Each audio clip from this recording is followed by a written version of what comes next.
Alors moi je pense que nous vivons ici des soubresauts du comportement judiciaire de l'État en Corse. En Oui, fait, ils ressortent tous de la même logique. Quand la contestation insulaire a commencé il y a 50 ans, l'État a commencé à réprimer les barrages de routes, les manifestations.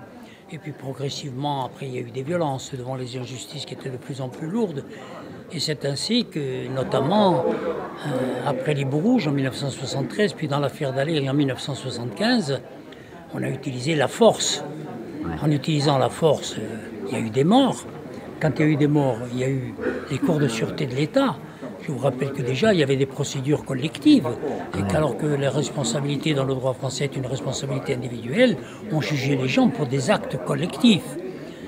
Après ça, en réponse, il y a eu la naissance d'un mouvement clandestin en 1976. Et après, on a amplifié le travail des juridictions d'exception. Et puis, comme les juridictions d'exception ne suffisaient pas à endiguer à la fois la violence clandestine et la protestation populaire qui allait crescendo, on a commencé à avoir recours à des pratiques, alors là, particulièrement dangereuses, qui sont les pratiques des polices parallèles. Personnellement, avec ma famille et mes amis, nous avons subi 62 attentats par des hauts fonctionnaires de l'État, avec des services de police, avec des magistrats, avec des commissaires qui ont été impliqués, qui ont été recensés, dénoncés par voie écrite au Parlement européen et partout. Donc vous voyez qu'on s'éloigne considérablement de l'État de droit. absolument. Et puis ensuite, comme Mitterrand est arrivé en 81, on a dissous les juridictions d'exception. Mais comme vous êtes confronté au même problème et que vous n'accordiez aucune satisfaction, aucun intérêt aux revendications légitimes du peuple, la contestation continue. Comme la contestation continue, qu'est-ce qu'on fait? On cherche des procédés dérivés et la GIRS, c'est un avatar qui naît du fait que la question corse posée depuis 50 ans n'a jamais été traitée.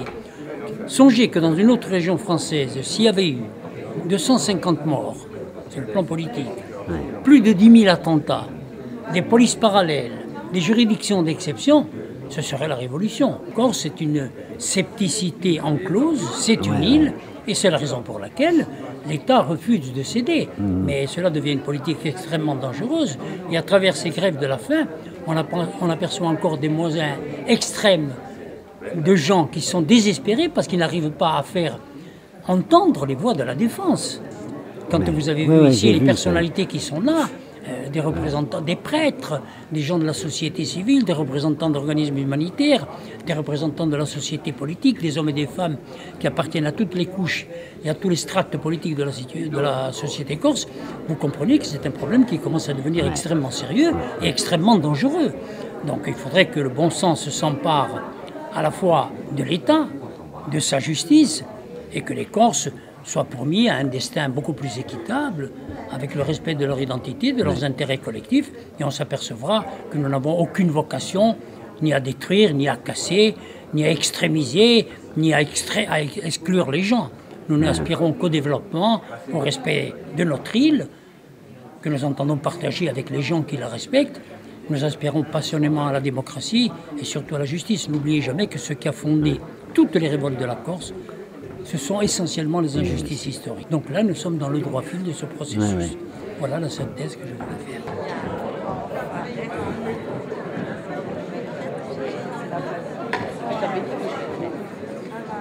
Donc j'ai dit après, j'ai